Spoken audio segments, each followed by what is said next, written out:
दोस्तों good evening. कैसे हैं आप लोग? उम्मीद करता हूं आप लोग अच्छे होंगे, स्वस्थ होंगे और मस्त होंगे और अपनी पढ़ाई जम के कर रहे होंगे। प्यारे दोस्तों, आज हम लोग पढ़ने वाले हैं क्लास 12 ज्योग्राफी के चैप्टर नंबर 2 का संपूर्ण ऑब्जेक्टिव प्लस सब्जेक्टिव क्वेश्चन। और ये सारे क्वेश्चन प्यारे दोस्तों 2009 से 2025 तक के बोर्ड एग्जाम में पूछा गया क्वेश्चन है। तो इसीलिए प्यारे दोस्तों आप वीडियो में बने रहिएगा, वीडियो में अंत तक। तो चलिए दोस्तों, आज का क्लास हम बिना टाइम वेस्ट किए डायरेक्ट शुरू करते हैं।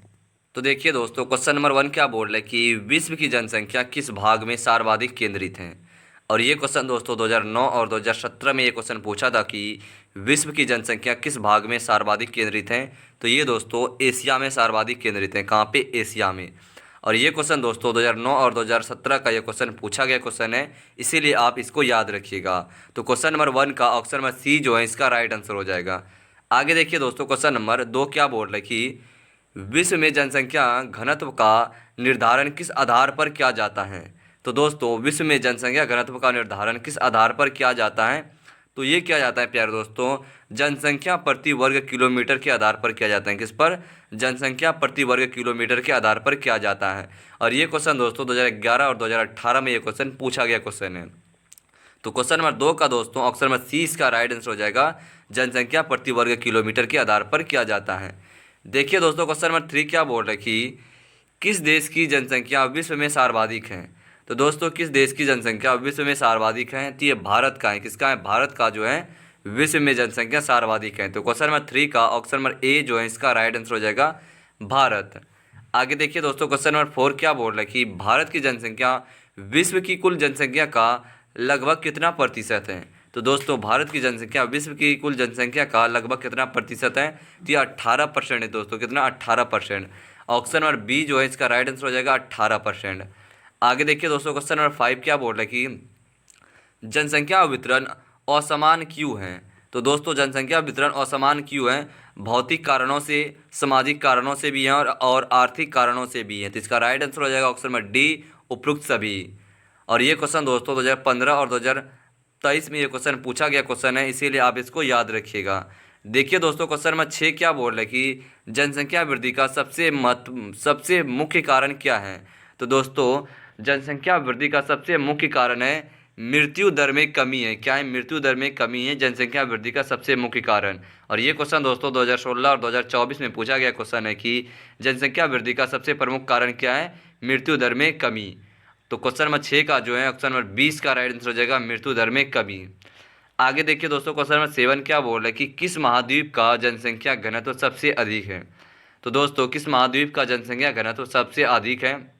तो दोस्तों क्वेश्चन नंबर 7 का ऑप्शन नंबर ए इसका राइट आंसर हो जाएगा एशिया महाद्वीप का जनसंख्या घनत्व सबसे अधिक है। और ये क्वेश्चन दोस्तों 2013 और 2022 में ये क्वेश्चन पूछा गया क्वेश्चन है, इसीलिए आप इसको याद रखिएगा, ठीक है ना।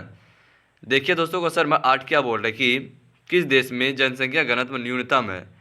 तो दोस्तों किस देश में जनसंख्या घनत्व न्यूनतम है। तो ये कनाडा में है। कहाँ पे? कनाडा में जनसंख्या घनत्व न्यूनतम है। किसमें? कनाडा में। तो क्वेश्चन नंबर 8 का ऑप्शन नंबर ए जो है इसका राइट आंसर हो जाएगा कनाडा। और ये क्वेश्चन दोस्तों 2015 और 2021 में ये क्वेश्चन पूछा गया था। आगे देखिए दोस्तों, क्वेश्चन नंबर 9 क्या बोल रहा है कि जनसंख्या वृद्धि दर ज्ञात करने का सूत्र क्या है। और ये क्वेश्चन दोस्तों 2011 और 2019 में पूछा था कि जनसंख्या वृद्धि दर ज्ञात करने का सूत्र क्या है। तो क्वेश्चन नंबर 9 का राइट आंसर हो जाएगा प्यारे दोस्तों ऑप्शन नंबर ए, जन्म दर और बट्टे मृत्यु दर इसका राइट आंसर हो जाएगा।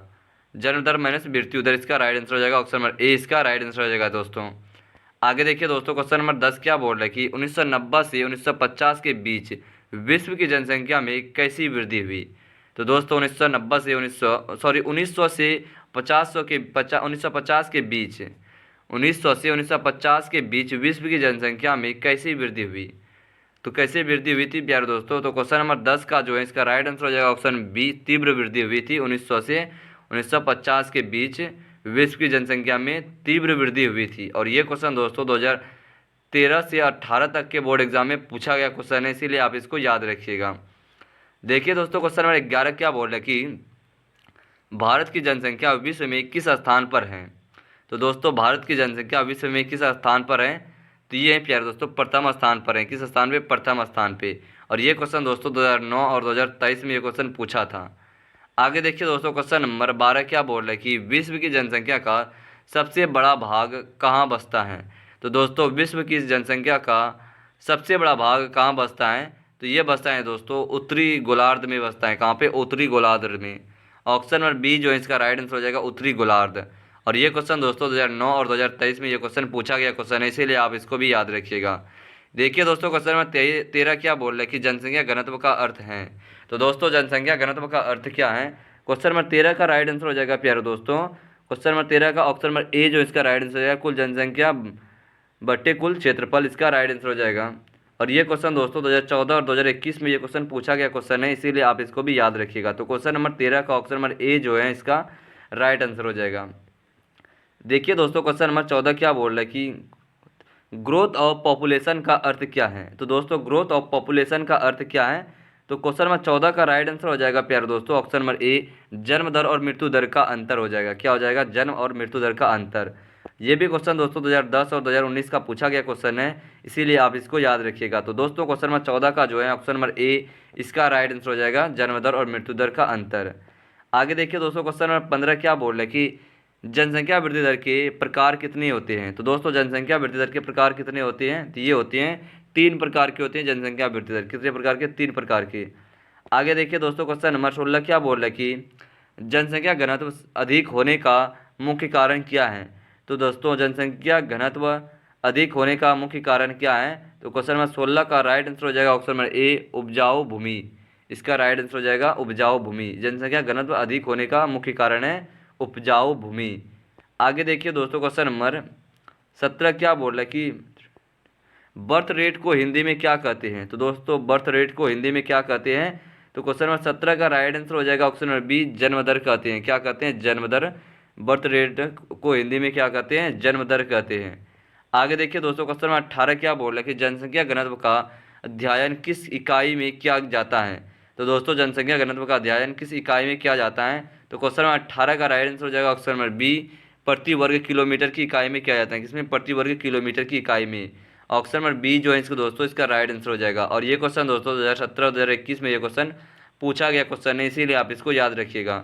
देखिए दोस्तों क्वेश्चन नंबर 19 क्या बोल रहे कि किस महाद्वीप में जनसंख्या वृद्धि दर सबसे कम है। तो दोस्तों किस महाद्वीप में जनसंख्या वृद्धि दर सबसे कम है? तो ये प्यारे दोस्तों यूरोप में जनसंख्या वृद्धि दर सबसे कम है। कहाँ पे? यूरोप में जनसंख्या वृद्धि दर सबसे कम है। और ये क्वेश्चन दोस्तों 2018 और 2024 में क्वेश्चन पूछा गया क्वेश्चन है, इसीलिए आप इसको याद रखिएगा। तो दोस्तों क्वेश्चन नंबर 19 का जो है ऑप्शन नंबर ए इसका राइट आंसर हो जाएगा यूरोप। आगे देखिए दोस्तों क्वेश्चन नंबर 20 क्या बोल रहा है कि भारत की जनसंख्या विश्व में किस स्थान पर है। तो भारत की जनसंख्या विश्व में दोस्तों ये प्रथम स्थान पर है। किस स्थान पे है? प्रथम स्थान पे। और ये क्वेश्चन दोस्तों 2009 और 2023 में ये क्वेश्चन पूछा गया क्वेश्चन है।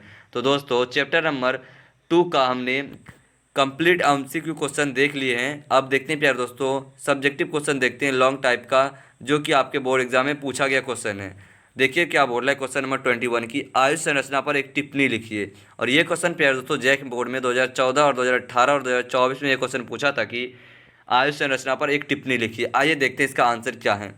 आयु संरचना एक जनसंख्या की आयु वितरण को दर्शाता है। क्या दर्शाता है?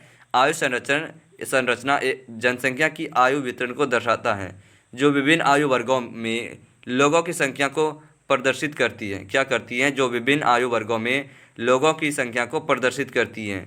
यह जनसंख्या की एक महत्वपूर्ण विशेषता है। क्या है? यह जनसंख्या की एक महत्वपूर्ण विशेषता है जो सामाजिक, आर्थिक और राजनीतिक नियमों को आकार देने में मदद करती है। क्या करती है? जो सामाजिक, आर्थिक और राजनीतिक नियमों को आकार देने में मदद करती है। आयु संरचना के महत्व को देखते हैं। अब क्या है आयु संरचना के महत्व? पहला है आर्थिक विकास। क्या है? पहला आर्थिक विकास देखती है। आयु संरचना आर्थिक विकास को प्रभावित करती है। क्या करती है? आयु संरचना आर्थिक विकास को प्रभावित करती है, क्योंकि विभिन्न आयु वर्गों के लोगों की आर्थिक गतिविधियों और योगदान अलग अलग होते हैं। क्या होते हैं? क्योंकि विभिन्न आयु वर्गों में लोगों की आर्थिक गतिविधियां और योगदान अलग अलग होते हैं।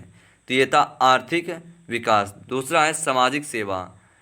आयु संरचना सामाजिक सेवाओं की योजना बनाने में मदद करती है, जैसे कि शिक्षा, स्वास्थ्य और पेंशन। ये सब में किसका है? सामाजिक सेवा में आ जाता है। तीसरा है नीति निर्माण।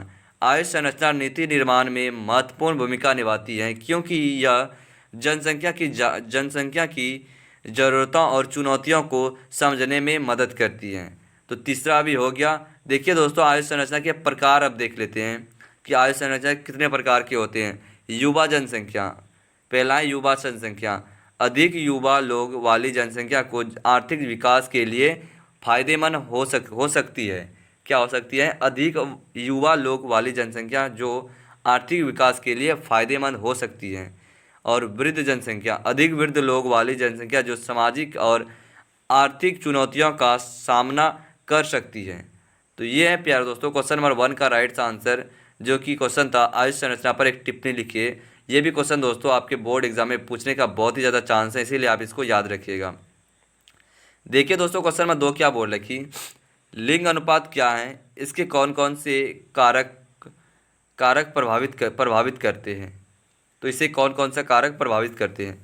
तो आइए देखते हैं दोस्तों इसका आंसर कि लिंग अनुपात क्या है और इसे कौन कौन से कारक प्रभावित करते हैं। देखते हैं इसका आंसर। लिंग अनुपात एक जनसंख्या की संकेत है। क्या है? लिंग अनुपात एक जनसंख्या के संकेत है, जो एक निश्चित जनसंख्या में पुरुषों और महिलाओं की संख्या के बीच के अनुपात को दर्शाता है। क्या करता है?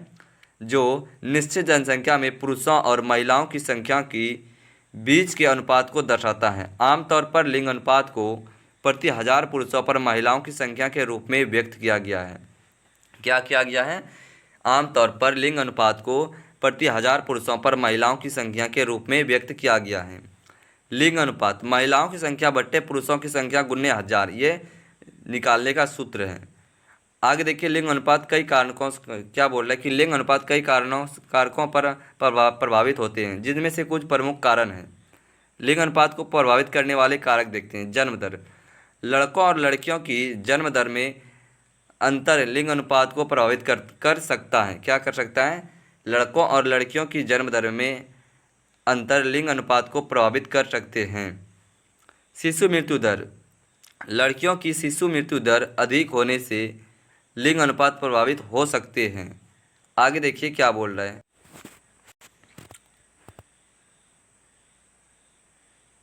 आगे बोल रहा है कि दोस्तों तीसरा पॉइंट है, एक सेकेंड, तीसरा पॉइंट है लिंग चयन। क्या है? लिंग चयन। कुछ समाजों में लिंग चयन के कारण लड़कों को प्राथमिकता दी जाती है, जिसमें लिंग अनुपात प्रभावित होते हैं। चौथा है महिला सशक्तिकरण। महिला सशक्तिकरण और शिक्षा के स्तर में सुधार से लिंग अनुपात में सुधार हो सकता है। और पांचवा है सामाजिक और सांस्कृतिकरण। समाज और सांस्कृतिक मान्यता और परंपराएं लिंग अनुपात को प्रभावित कर सकती हैं। और छठा है आर्थिक कारण। आर्थिक स्थिति और अवसरों की उपलब्धता भी लिंग अनुपात को प्रभावित कर सकती है।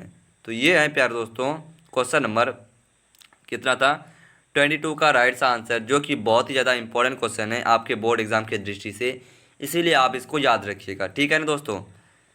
देखिए क्वेश्चन नंबर 23 क्या बोल रखी, 3 भौगोलिक कारकों का नाम बताइए जो जनसंख्या के वितरण को प्रभावित करते हैं। और ये क्वेश्चन दोस्तों 2013, 15, 22 और 23 में क्वेश्चन पूछा गया क्वेश्चन है। ये क्वेश्चन पूछा गया क्वेश्चन है। आइए इसका आंसर देखते हैं क्या बोल रहा है कि जनसंख्या के वितरण को प्रभावित करने वाले 3 भौगोलिक कारक हैं। पहला है पानी की उपलब्धता। पानी जीवन के लिए सबसे महत्वपूर्ण कारक है, इसलिए लोग उन क्षेत्रों में रहना पसंद करते हैं जहाँ तेज पानी आसानी से उपलब्ध है। क्या करते हैं? इसीलिए लोग उन क्षेत्रों में रहना पसंद करते हैं जहाँ पर तेज पानी आसानी से उपलब्ध है। दूसरा है भू आकृति। लोग समतल मैदानों में कोमल ढलानों पर रहना पसंद करते हैं, क्योंकि क्षेत्र फसलों के उत्पादन और सड़कों और उद्योगों के निर्माण के लिए अनुकूल होते हैं। और पहाड़ी क्षेत्र परिवहन नेटवर्क के विकास में बाधा डालते हैं और इसलिए शुरू में कृषि और उद्योग विकास के पक्ष में नहीं है। इसलिए ये क्षेत्र कम आबादी वाले हैं। आगे है जलवायु। बहुत गर्म या ठंडे रेगिस्तान चरण जलवायु मानव विकास के लिए असहज हैं। एक आरामदायक जलवायु वाले क्षेत्र जहां बहुत अधिक मौसमी विविधता नहीं है, अधिक लोग को आकर्षित करते हैं। बहुत भारी वर्षा या अत्यधिक कठोर जलवायु वाले क्षेत्रों में आबादी कम है। तो ये था प्यारे दोस्तों क्वेश्चन नंबर 22 का आंसर, जो कि आपके बोर्ड एग्जाम में 2013 से लेकर 2023 तक वो पूछा गया क्वेश्चन था। देखिए क्वेश्चन नंबर 23 क्या बोल रहा है कि जनसंख्या परिवर्तन के 3 घटक क्या हैं। तो देखिए जनसंख्या परिवर्तन के 3 घटक, जनसंख्या परिवर्तन के 3 घटक। जन्म दर, जन्म दर एक वर्ष में प्रति 1000 जनसंख्या पर जीवित जन्मे की कुल संख्या है। क्या है? जन्म दर एक वर्ष में प्रति 1000 जनसंख्या पर जीवित जन्मे की कुल संख्या है। आगे देखिए पहला है मृत्यु दर है, यह विशेष जनसंख्या में होने वाली मौत की संख्या का माप है। क्या है? यह विशेष जनसंख्या में होने वाली मौत की संख्या का माप है, जो उस समय की प्रति इकाई उस जनसंख्या के आकार में मापी जाती है। यह आमतौर पर प्रति वर्ष प्रति 1000 व्यक्तियों पर मृत्यु की इकाइयों में व्यक्त किया जाता है। और दूसरा है प्रवासन है। क्या है? प्रवासन नए स्थान में स्थानीय रूप से बसने के इरादे से एक स्थान से दूसरे स्थान पर लोगों की आवाजाही ही प्रवासन व्यक्तियों, परिवार इकाइयों या बड़े समूहों में हो सकते हैं। यह आंदोलन एक जगह की आबादी को बदल देता है। और आगे भी है क्या? हाँ, तो क्वेश्चन नंबर 23 का भी राइट आंसर हमने बता दिया दोस्तों। क्वेश्चन नंबर 24 क्या बोल रहा है कि दुनिया में जनसंख्या के वितरण और घनत्व को प्रभावित करने वाले कारकों पर चर्चा करें। क्या बोल रहा है कि दुनिया में जनसंख्या वितरण और घनत्व को प्रभावित करने वाले कारकों पर चर्चा करें। आइए देखते हैं दुनिया में जनसंख्या वितरण और घनत्व को प्रभावित करने वाले कारक हैं। पहला है भौगोलिक कारक। आइए देखते हैं भौगोलिक कारक। पानी की उपलब्धता, लोग उन क्षेत्रों में रहना पसंद करते हैं जहां तेज पानी आसानी से उपलब्ध है। पानी का उपयोग पीने, स्नान और खाना पकाने के लिए किया जाता है और मवेशियां, फसलें, उद्योग के लिए भी किया जाता है। इस प्रकार नदी घाटियां दुनिया के सबसे घनी आबादी वाले क्षेत्र हैं।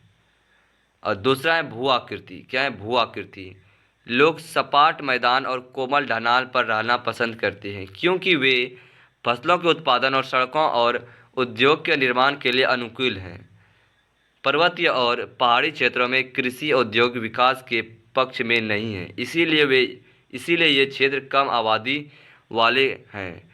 गंगा मैदान दुनिया के सबसे घनी आबादी वाले क्षेत्र में से एक है, जबकि हिमालय में पहाड़ों के क्षेत्रों में दुर्लभ आबादी वाले हैं। और तीसरा है जलवायु। क्या है? जलवायु, बहुत गर्म या रेगिस्तान जैसे चरम जलवायु मानव निवास के लिए असहज है।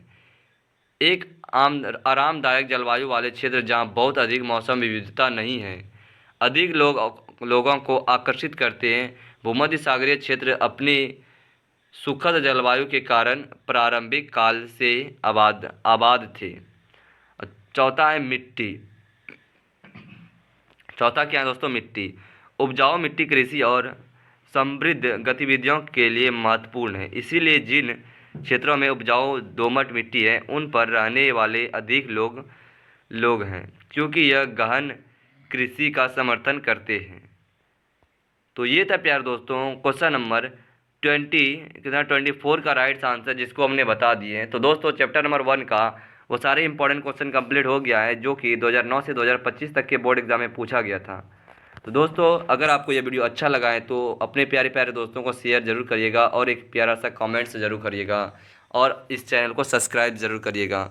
मिलते इसी तरह के दूसरे वीडियो में, तब तक के लिए जय हिंद, वंदे मातरम, बाय बाय।